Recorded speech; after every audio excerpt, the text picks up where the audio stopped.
All right, well, thank you very much. And now we're ready for our final panel, where we will now have people who are intimately familiar with the politics of broadband talk about the impact of the election.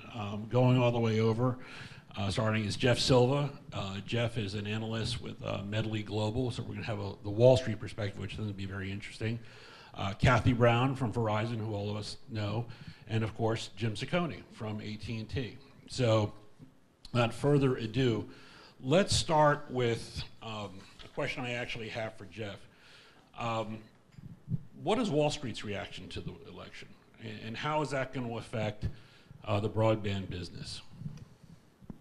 Well, I think the reaction is what is interpreted to a large extent in Washington, and that is when they were looking at the election, I think they realized that the real game changer for them would have been if there was a change at the White House, which of course didn't happen.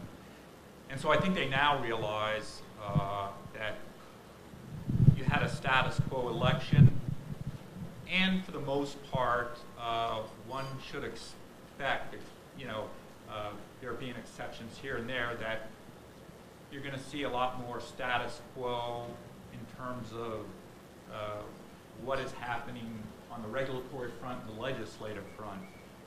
However, kind of going back to Commissioner Pai's remarks,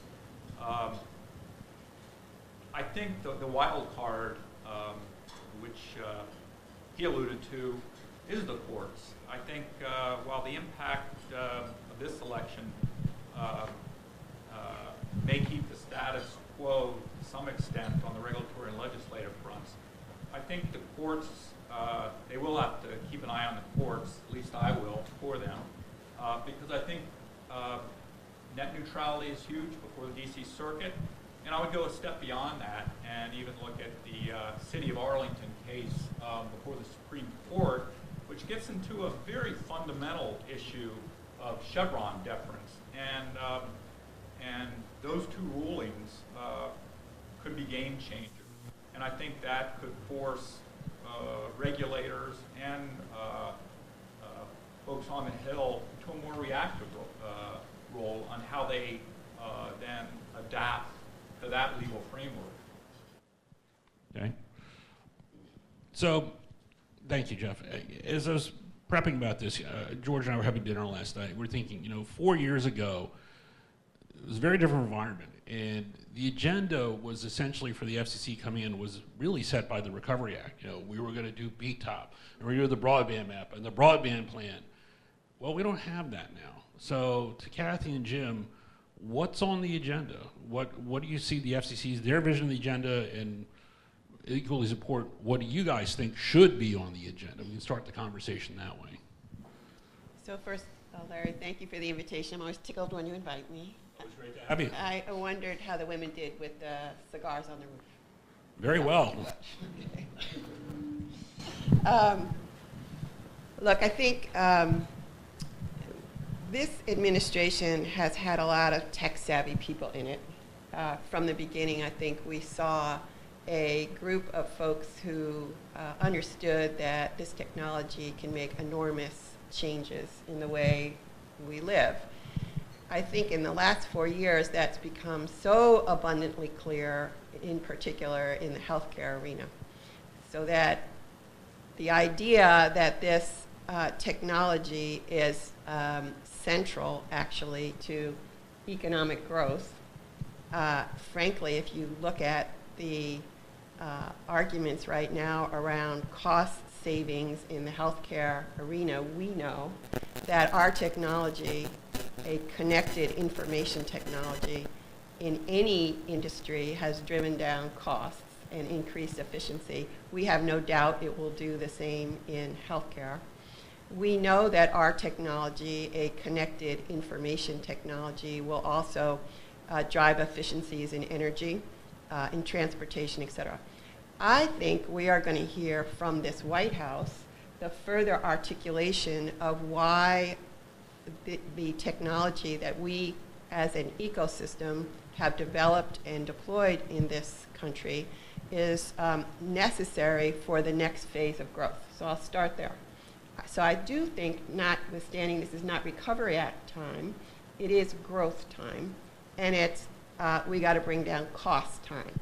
I think you all probably sit at the table like we do and say, pay attention over here, because our networks, our connected world is in many ways, as our CEO says, the nervous system of a larger ecosystem that is now becoming very much a connected world. So I start with that. Number two, on the regulatory front, we right now have our government folks in Dubai, as you all know, in a completely unified way, presenting the United States view of internet governance. And I think we need to pay very close attention to this. The articulation of policy in that forum, in my mind, needs to be implemented here more specifically so that we can lead the world. And this is the argument I make to my colleagues. If we are going to say to the world that we need a multi-stakeholder approach, that we do not want intervention into network management, that it would be a mistake to think about having regulators decide pricing. If we are going to lead the world and have them follow us, then it seems incumbent upon us here in the US to get it right. So in our mind at Verizon, at the top of the agenda ought to be to get it right here, to rationalize our law and our policy to what we are actually saying is our policy. So, you know, I, as usual, will be an optimist that with tech-savvy people, with smart folks thinking about why this technology is so fundamental to the next stage of US greatness, that we ought to rationalize the laws to allow that to happen. I certainly agree with all of that. I think that when you come down to considering, okay, what's next on the agenda, I think they're going to be grappling with issues that fall out from the first term. First term, you know, as Kathy said, was about broadband. The administration came in with the objective of advancing broadband investment in America. That's what BTOP was about, and I think it's clearly been a motivation at the FCC. We've had the National Broadband Plan that actually the Congress wanted. The administration embraced it. It's actually a pretty good plan, and I think they deserve some credit at the FCC for tackling some of the things that fall out from that. For example, if you're going to really transition to broadband, you know, and you're going to have a subsidy system, shouldn't that subsidy going forward be focused on broadband, not on preserving or subsidizing old stuff? That's a tough issue. It's arcane, but it was essential that it be grappled with, and I think they should get a lot of credit for grappling with it. The spectrum issue clearly falls out of this as well. So if you want to advance broadband, one of the means you do that is advancing the deployment of wireless technology, which is connecting more people and, frankly, disproportionately connecting lower income populations and disadvantaged and people in rural areas. And so that tees up the spectrum issue, because if you're going to do this, you need more spectrum to advance that technology. They're grappling with that. We have the incentive auctions out there. I think what we're coming up to now as they start a new term in office is with a lot of investment having occurred and continuing in these technologies, I think both the FCC and the Congress and the administration really find themselves now having to grapple with, you know, what should the role of government and government regulation be in this new broadband world we're trying to create. And that's really the debate we've attempted to tee up at the FCC itself. And I think our argument is, look, we shouldn't be reflexively applying, old rules designed for different problems in a different market in a different era and importing that into the 21st century in a broadband world that clearly is competitive and much different than a Bell monopoly voice copper line system. We're not suggesting this should be a regulation-free zone, I think, but we are suggesting that we ought to be thinking afresh on this and not just kind of importing old ideas, and that if we regulate in this space, it ought to be discrete and based on the problems that actually exist and that actually develop in this space, and that if we do so, it should be done on behalf of consumers, not as a means of picking winners and losers among companies, which is the basis for a lot of regulation today. So these are the questions I think that fall out from this.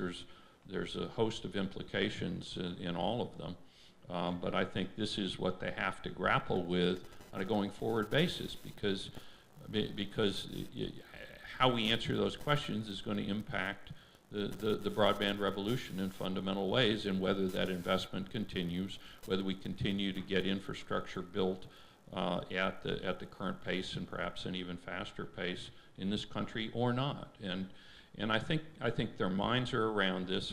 We've actually been pretty pleased that people are embracing the challenge of confronting these questions, and I think there's a role not just for the FCC in this. I really think this is a policy question.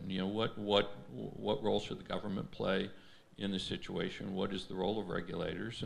And I think policy under our system is set by the Congress and the President under our Constitution, and that, frankly, is an important point here. I think they need to play in this. I think they need to decide as a matter of policy what role the FCC should play. I don't think that should be left just to the FCC.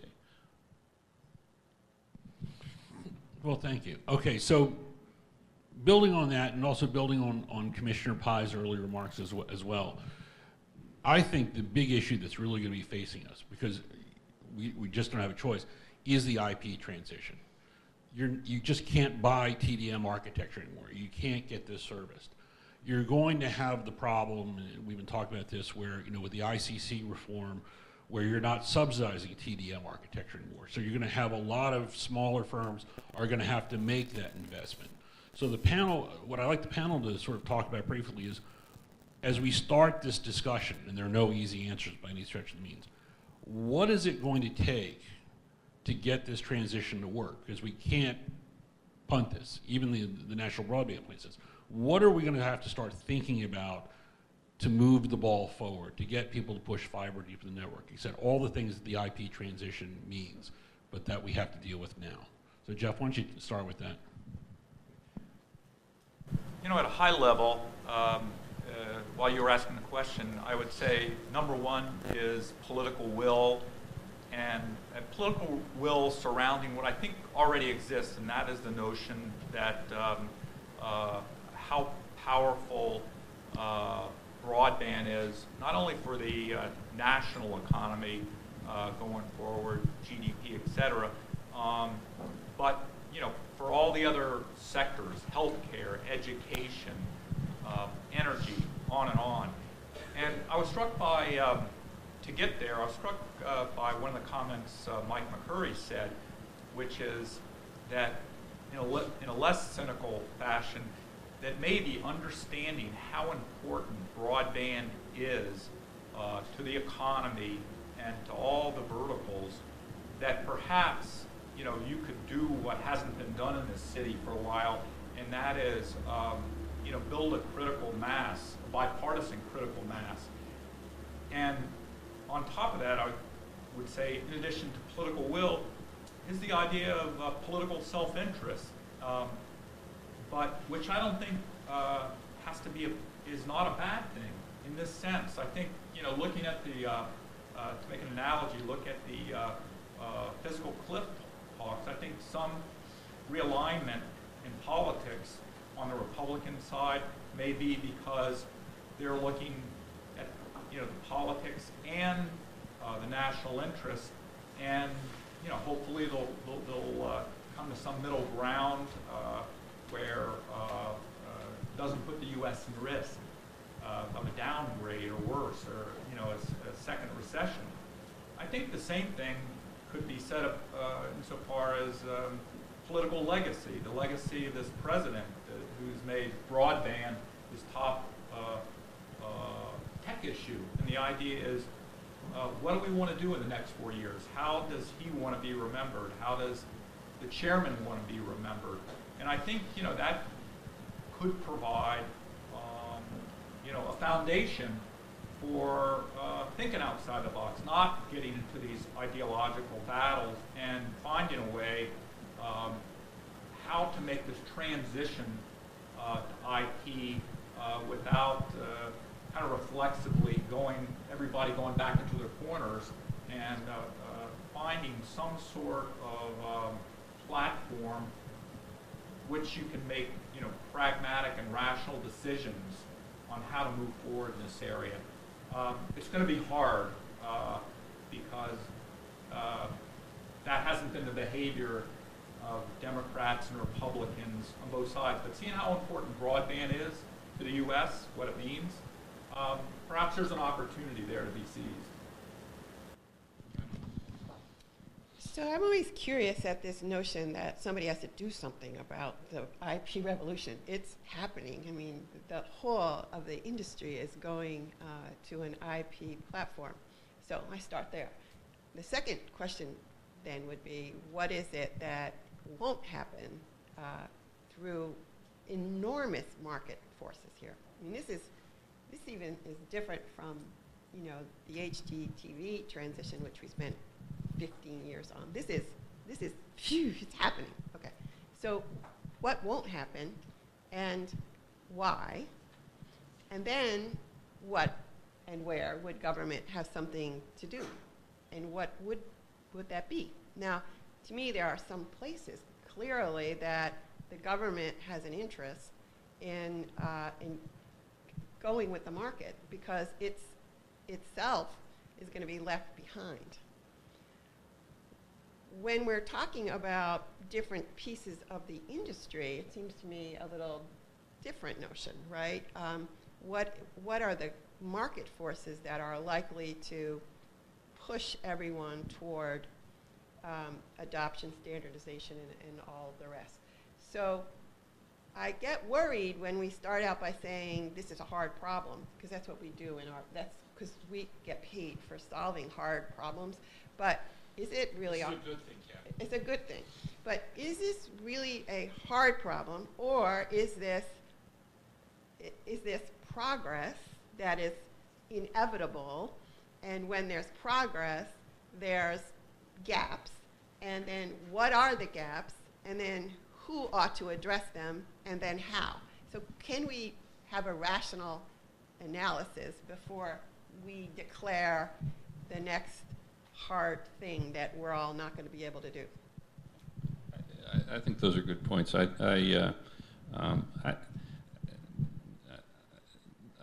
think if you're in the government, I think this ought to be pretty simple, and I think the danger lies in the government not confronting and answering the questions. I feel pretty confident that if they do, that the answers are obvious. So what are the questions? Well, I think if you're the president, if you're the Congress, you have to decide where does the national interest lie in this area. And I think it's almost indisputable that America's global competitiveness depends on having the most modern and advanced broadband infrastructure in the world. Okay? I don't know anybody that actually differs with that, okay? But if you agree that that's a primary national objective, as everybody seems to, then you have to have policies that effectuate that fall out from that, okay? And so what that means is governmental policy and the rules and regulations should be rewarding and certainly not getting in the way of the investment that makes that broadband infrastructure possible. And by the way, it should not be rewarding, interests that are in fact not investing, okay? And as we've teed up this question, the IP transition, of course, we've heard from those voices. But this is a fundamental point, and governmental policy needs to decide. Does it want competition that's based on investment, or does it want competition that's based on regulation, okay? Because if you say the latter, you're going to have less investment. It's very simple, okay? But you first have to decide where the national interest lies, and I'd argue that's where consumers' interest lies as well. You have to have this broadband infrastructure. It requires massive ongoing investment, okay? And by the way, massive ongoing upgrades that require additional investment. You're seeing that in the wireless space. You know, the time interval from 2G to 3G to 4G to now LTE has diminished with each advance, okay? And you know, but it's in the country's interest that we make this, we make these investments and these upgrades. But governmental policy has to deal with the fact that it has to keep incenting more of this in the nation's best interest and consumers' best interests, and not, in fact, have policies that reward the absence of investment. And I think I know there's a lot of details that fall out from that. There's a lot of subsidiary questions that aren't easy in some cases. You know, we're dealing with some of those now with universal service, but the overall objective, you know, defined in the universal service debate, for example, is getting more broadband out there, okay? And do we want, if we're going to have a subsidy system, should we be subsidizing, a 70-year-old or 80-year-old technology, or should we be subsidizing modern broadband IP architectures, okay? And the FCC, to its credit, answered that question, you know? But, you know, it's painful as one goes through it. But once you answer the core questions and you set a national policy, then I think, you know, the other answers become more obvious as you go along. Yeah, I mean, because we were talking about, you know, what is the difference really almost between a wireless and a wireline network? Even just, you know, you have originated traffic, but at the end of the day, these are still networks, and I think we're trying to. My next topic is going to be spectrum exhaust. I mean, you can never be too rich, too thin, or have enough spectrum, and we're always fighting to get more spectrum. And we've got the incentive auctions, but you know, not only do you have the issue of how do you make more spectrum available, but the inevitable question then is who gets it, the so-called spectrum gap, I think they're calling it. Maybe I can take the first part of that. I mean, look, I think we all recognize that to deliver wireless services, you got to have a wireline network, okay?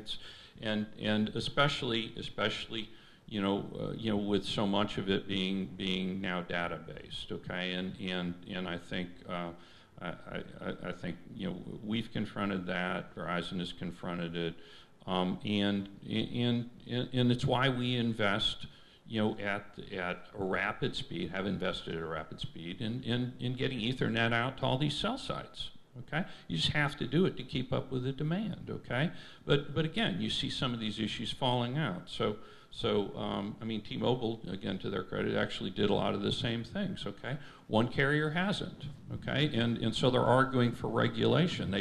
They made a decision not to invest in that, and they're looking for regulators to step in and compensate for their lack of investment in a certain area. Okay, I don't think regulatory policies ought to do that. If we want, you know.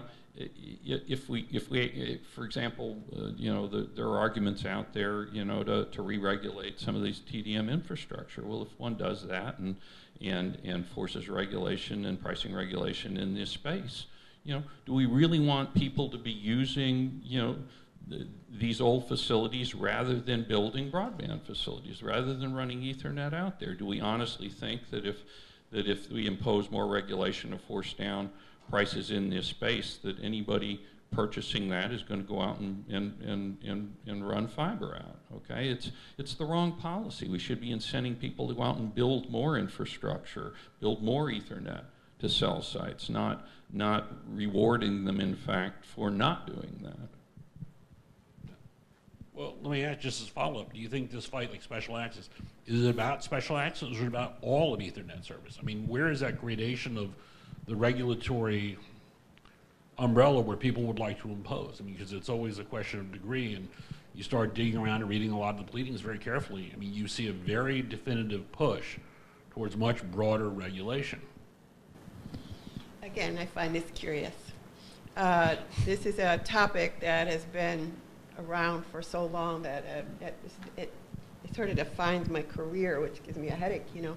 And you think about where we were 20 years ago on this, and the whole proceeding that I think I was in the middle of. You know, I hate war stories, so I'll be careful. But you know, we thought about what makes a competitive market. I think we didn't do a bad job on that. This is a very competitive market. And moreover, with backhaul on the wireless networks now, it's just quadrupled. It's the wrong word.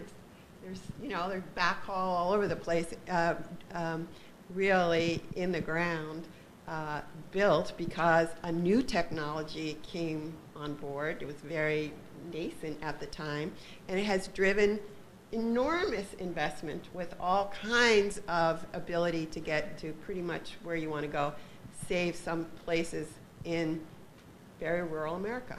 So it's a curious thing to me that at this stage in network evolution, a network of networks, unbelievable when you look at the crisscross, that the government still entertains what's basically competitor disputes under the guise of a competition theory.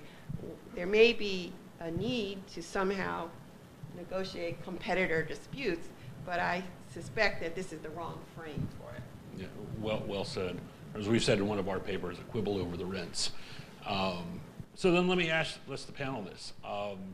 One of the big issues that's pending at the commission, you had the Middle Class Tax Relief Act, and the fight in the act was, okay, we're not going to impose bidding qualifications on buyers. Any buyer disqualified can bid. But they clarified the FCC's authority that it could enact, rules of general applicability to make sure there was not undue concentration of spectrum. The FCC went out with a spectrum cap NPRM, which Commissioner Pai, I think, very astutely noted, and I repeated in our blog. What was amazing about that NPRM was that there was no PRM in it. There was no rules. It looked like an NOI. So I guess the question I have for the noted panel is, are spectrum caps back? I don't know whether they're going to come back or not. It seems to me that and this question was posed to me recently, that you run the risk, it seems to me, if the rules are not somewhat flexible, of boxing yourself in, and I don't know if the FCC wants to do that because it could undercut some of the very objectives it's trying to achieve. So I would tend to think not, but with this proceeding, there obviously, the notion of it, can't be dismissed. I tend to agree with that. I don't think they'll go toward caps. I think it would be incredibly unwise to do that, and I think frankly, I think the Congress on a bipartisan basis would probably question the rationale for actually making more rigid a system that, as a screen, has by and large worked for a decade, and I think rewarded the country with very advanced wireless services and a lot of investment. The proceeding itself, I think, from our standpoint, is a good thing. Okay, I think the problem with the way the screen was handled in the past, we feel, is that it could be very arbitrary. And I think we saw a little bit of that occur last year.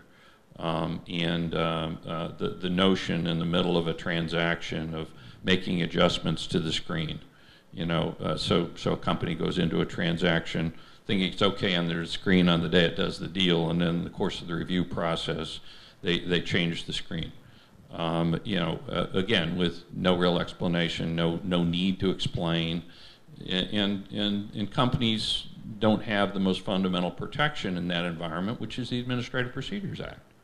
I think putting this out there is a positive thing, and I give the chairman some credit. I mean, we made these arguments, and they took a hard look at it, and I think they tended to agree that they ought to have a more appropriate process with again the protections of the APA, notice and hearing rulemaking, as part of it. I think that the danger in the proceeding, of course, is the same as the danger in any rulemaking, which is that they turn something which, where they're trying to make it a little bit better, and it gets turned on its head by a bad decision, and there are voices out there that are trying to take what ought to be a fairly simple process. Keep in mind, this is designed to create more certainty, for companies in terms of their spectrum holdings and their decisions on whether or not they can acquire spectrum. And by the way, probably I think speed up the transfer of unused spectrum within a secondary market if you have a genuine safe harbor there. What we find though is that the process itself is engendering proposals to make the situation, make the screen anything but certain, and make it extremely complex. Where there are arguments that they should value some spectrum, differently than others, as if you can kind of draw a line at 1 gigahertz and say spectrum above it is not as good, and spectrum below this line is far better. Of course, we're all deploying LTE on high band spectrum as well as low band spectrum now.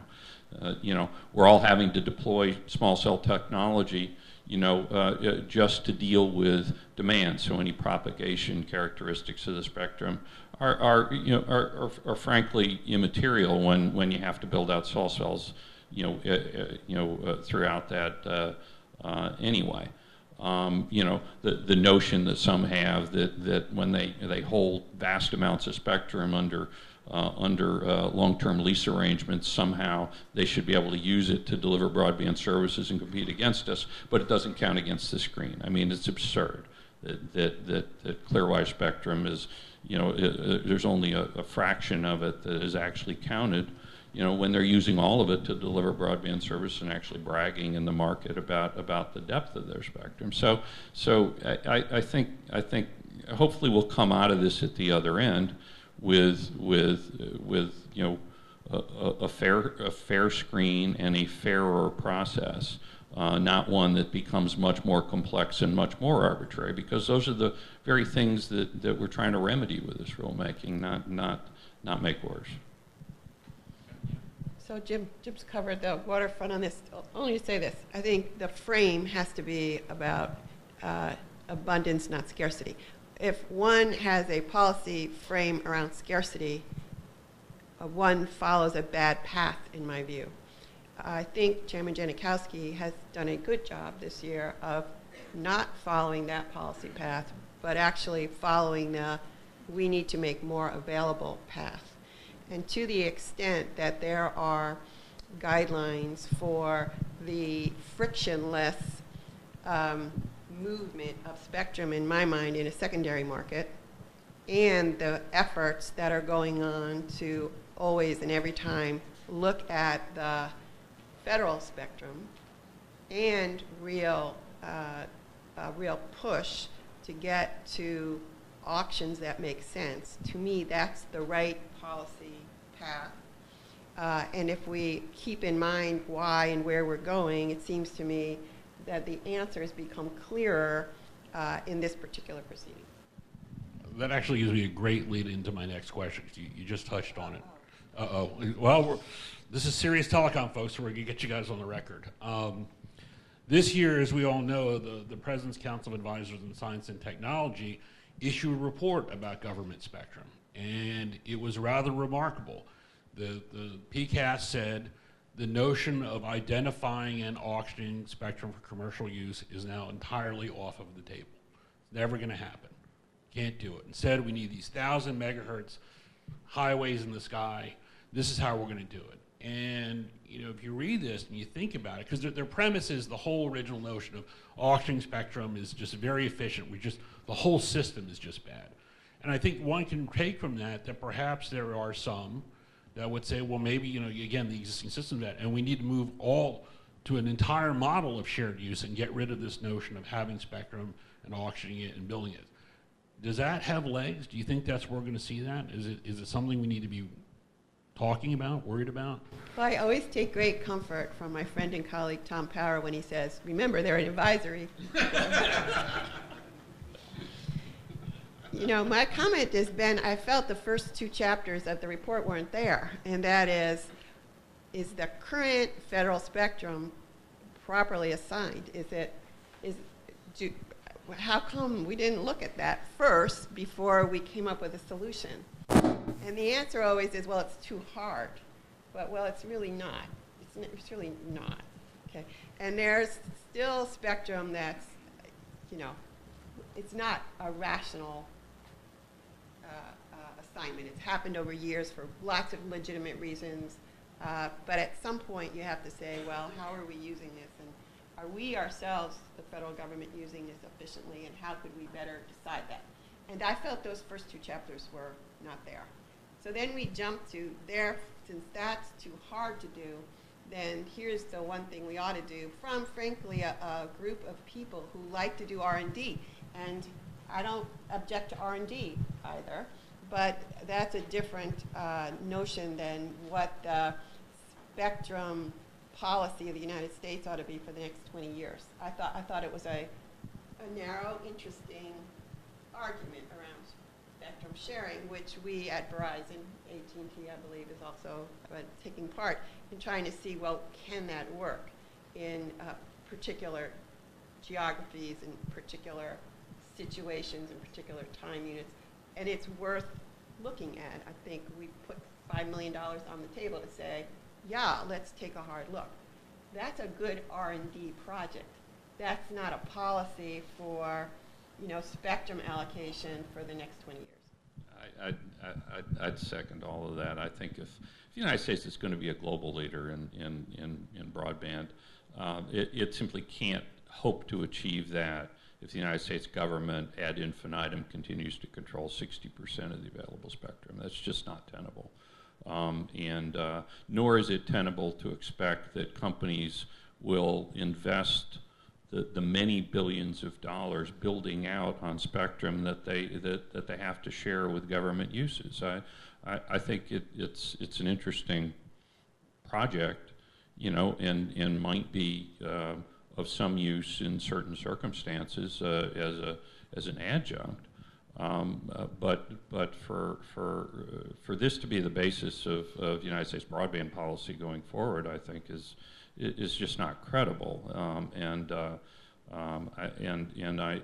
I fear that this recommendation, ends up diminishing the incentive for the government to actually identify and clear spectrum that it's not using very much or very efficiently, and I think this would be a mistake. And I give Chairman Janikowski applause for his reaction to this, which I think was very measured and appropriate. And he made similar points that, look, we still have to identify and clear spectrum. Last point I'd make is that I think it was telling in terms of a recommendation like this that there was not a single member of the group making this recommendation that had ever built or operated a wireless network. And I think for them to be making recommendations in the space without any experienced voices on the panel who have actually ever done that, I think was one certainly can understand more easily how they reached the conclusion they did. Yeah, I agree with most of what Kathy and Jim have stated. It's a difficult proposition. You have the Department of Defense there, and especially post 9/11, and and their spectrum equities, and that becomes, it's not just a technical issue or a policy issue, it becomes somewhat of a political issue and a turf issue, quite frankly. The whole spectrum exhaust issue, my sense is there's no silver bullets, and my sense is that, you know, that investors looking at the telecom space are not expecting any time in the near term that that sharing is going to yield any significant amount of airways. On the other hand, it's probably something that you know, the government should continue to drill down on, for the very reason is how, you know, what do we know of the inventory? How efficiently is it being used? And whatever administration is in office should not give up on that. It's just too valuable. All right, we're running short on time, so here's my last question. Jeff, you brought this up earlier. Commissioner Pai brought it up earlier.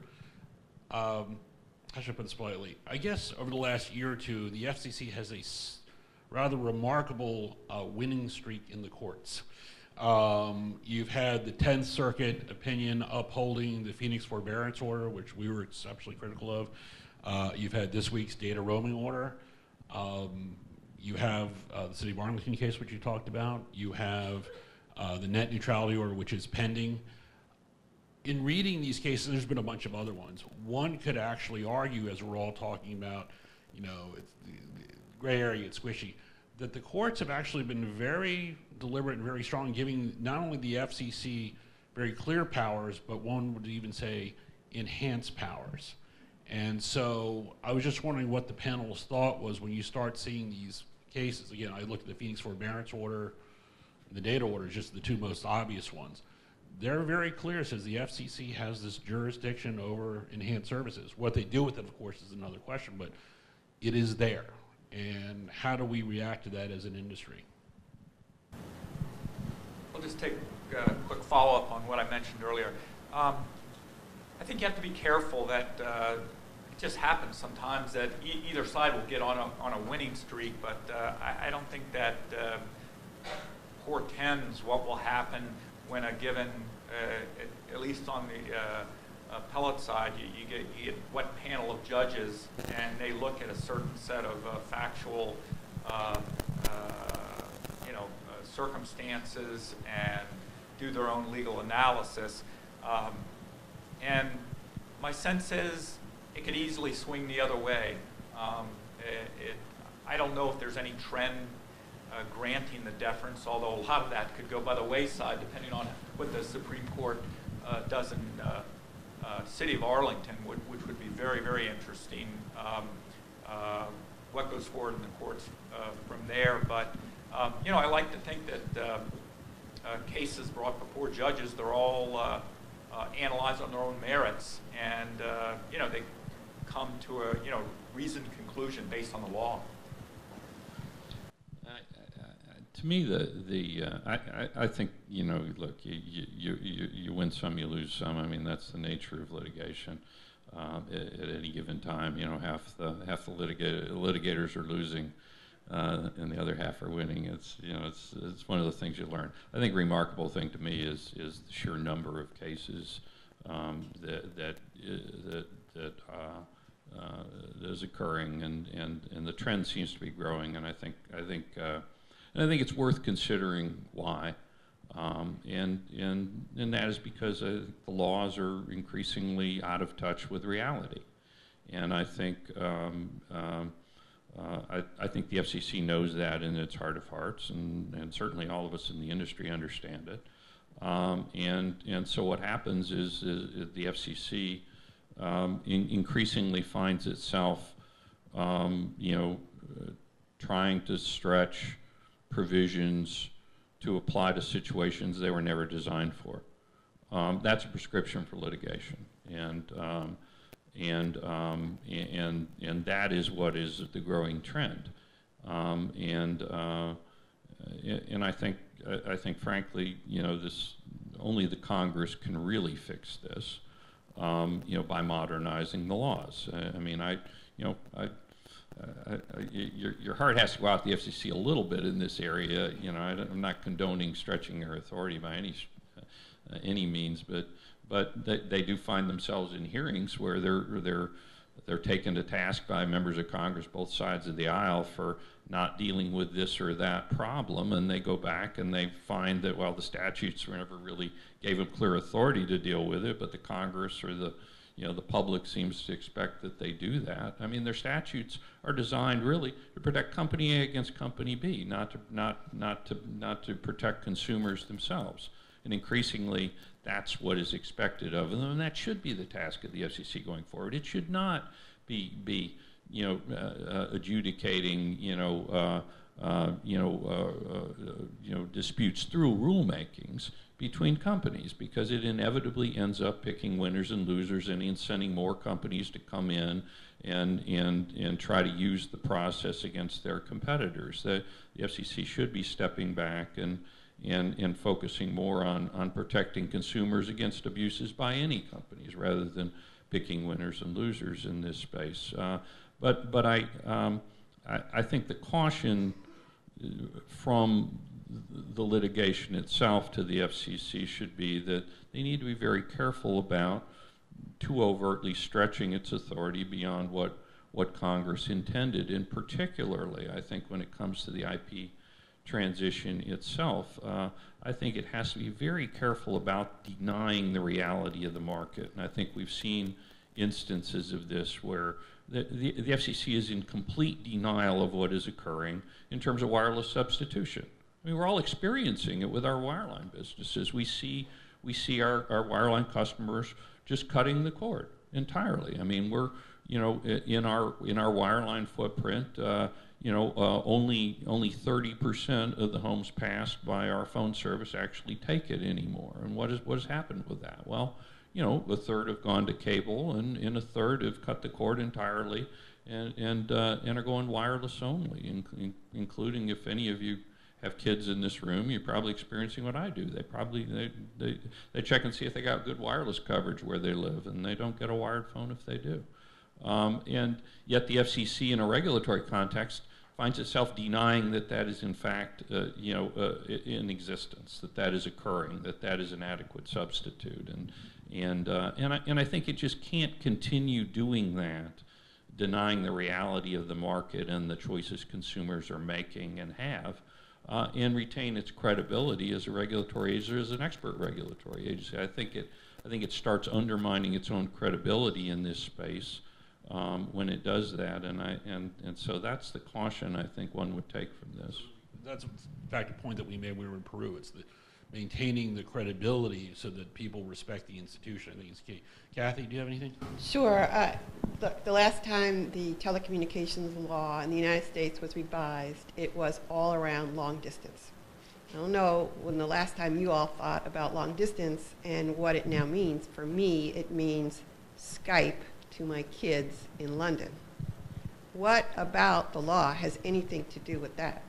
The entire industry has completely and utterly changed because we are no longer a phone industry. We are a communications industry, and it is a much more complex ecosystem with relationships, both competitive relationships, but user relationships that are fundamentally different. When a court then has to apply an outdated law to reality, it has its own conundrum. And what it does, and I think this is problematic, is it says deference. We're not the legislature. We're not supposed to be making the laws. That agency is charged with enforcing the law as it is. Deference. This is a problem. It means that the Congress, the lawmakers, we need to look at the law that governs. So I'll go back to where I started. The United States government and the United States industry is speaking with one voice internationally. Even our civil society friends are speaking with one voice around the need for other governments not to step in and apply old common carrier PSTN rules to an entirely different ecosystem. And so I believe we deal with our court issues by dealing with the underlying problem, which is taking a hard look at what ought government oversight, not regulation by the way, but oversight, what should the law look like to a completely different industry, which now we understand is the driver for every other industry's economic success. It is an entirely different world, and we really do have to pay attention. I'll only ask then one quick then final question, because unless you guys have some great inside information you're finding out from your guys on the ground you'd like to share, which would be great. But just talk about, just real quick, what is the impact of this WCIT on your businesses? And Jeff, you can talk about it from the Wall Street broadly, but this is a big deal. And I think I was talking with David Gross about this. I mean, one of the scary things about this is that even if the rest of the world passes something and we say, no, we're not going to uphold the treaty, we're not going to ratify the treaty, the rest of the world still can get into this balkanization. What are the potential pitfalls and what is at stake here? If you can just talk about that real quick, because you guys are in the middle of this. Well, I will defer to my two colleagues. I think most of my clients are more concerned with what's going to happen with Dish than what's happening in Dubai. But both of my colleagues are with companies that all this means something to, so I'm going to defer to them. Well, if you look at the map of the world and you look at who the international networks are, and there's about 5 or 6 others. There are lots of regional, international networks, but we are among the largest international networks. We are connecting the world.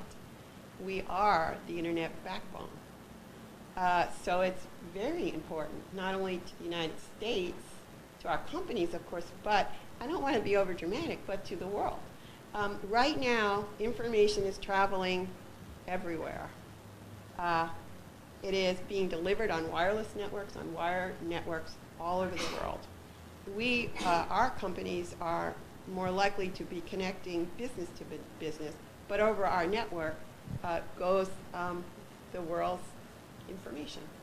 So we are rightly saying that this engine of economic growth, the ability for information to pass freely, to not be stopped, to not be taxed, to not have tariffs on them, which is how I think about it, has resulted in enormous growth, global growth. And so it is very important. So what if it all falls apart? What if, indeed, part of the world decides they want to put gateways on the internet, or they want toll booths, or they want to filter the traffic? And we walk away and say, well, go ahead, you do that. What happens to this international network that is truly lifting all boats? So it's a matter of some import on the global stage. It's a matter of import to our companies because it obviously increases the cost of doing business, but could actually change the way we do business, something I think nobody wants. And I certainly echo what Kathy said here. Our companies have in 5 or 6 years, Sorry. Okay, all right. Our companies in 5 or 6 years, the businesses have completely transformed, and it's happening even more rapidly. If you think about where we were 6 or 7 years ago, we're still selling voice minutes primarily, and increasingly, we're really selling data bits. You've had this convergence in a very short period of time into one ecosystem of what were very different industries before. I mean, some of our closest business partners were viewed as high-tech internet companies before, and now increasingly I think there's a recognition that this is symbiotic. I mean, we depend on their success and they depend on ours. So I think our interest is rooted in the fact that we're internet businesses today, and we deliver internet services. And if the internet becomes balkanized or endangered in some way by by intrusive government policies, it impacts our business, but it impacts the American economy as a whole, which is disproportionately being built on this modern internet architecture going forward. Yeah, every business is depending on these services in some fashion to a greater or lesser extent, and so I think that's why it's important. But the what's going on in Dubai isn't whatever comes out of there isn't going to be the end of this debate. I think you have governments around the world that are uncomfortable with this transition that's underway. Authoritarian governments, for obvious reasons, want to control the internet, or in some cases just shut it down entirely. Other governments, are in the legacy phone business themselves, and they see the internet as actually endangering that. They haven't quite made the transitions that we have made in terms of their outlook that we made in this country. But I think, and so it's vital that the United States not just maintain a very strong position globally that governments shouldn't be jumping in and regulating the internet, but for its voice to have moral authority, it has to live by those words at home. And I do think we have some, we have some work to do in that regard here, because a lot of the things that are very clear statements of United States government policy globally are not necessarily being followed with the same warmth and appreciation at the regulatory agencies here at home, and so I think for us to continue to prevail on a global basis, I think our regulatory agencies themselves have to accept the same principle that we're preaching to others. Well, that's great. A couple quick administrative notes. First off, I'd like to thank the current panel. I know all of you are exceptionally busy, and we really, really appreciate you guys taking the time out joining us today. I'd like to thank my wife, Lisa, who's working the front door. If you haven't met her, say hello. We're a small organization. And remember, everybody, we are going to come right back, same room, same bat time, January 3rd, Thursday, right after New Year's, where we'll have part 2 of the symposium, our economist panel, more in-depth policy work, and our award to Chairman McDowell. So we hope you all can join us then. Thank you very much, and we stand adjourned until January. Thank you.